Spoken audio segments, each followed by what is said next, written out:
Hello there, people. This is a continuation of our series on emails. Now, in this video, I'm going to talk about sending an email to multiple people, but I want to focus on using what is called the BCC field. This field right here on an email. It's called the BCC field. Now, BCC stands for blind carbon copy, and it's normally used just like the CC field, okay? You want to send an email to someone who doesn't necessarily need to reply. They are not a part of the conversation, but you are sending them a copy. It's the same as the CC field. The only difference is this.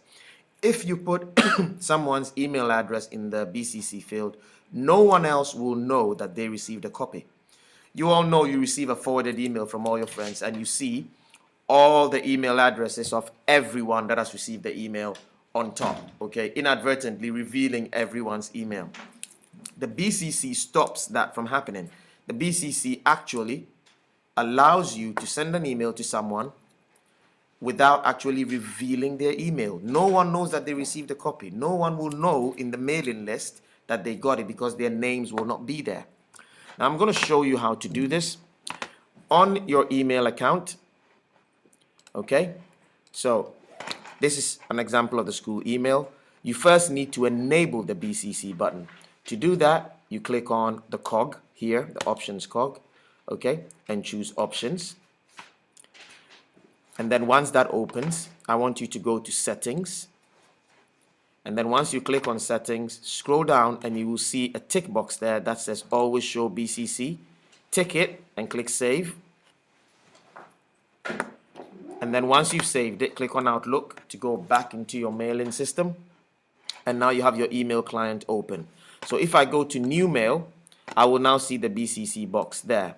So once again, to use the same Victor and Chavez example, so I'm sending an email to Chavez, okay, so Chavez at Crownwoods, and I am putting Victor in the BCC section, so Victor.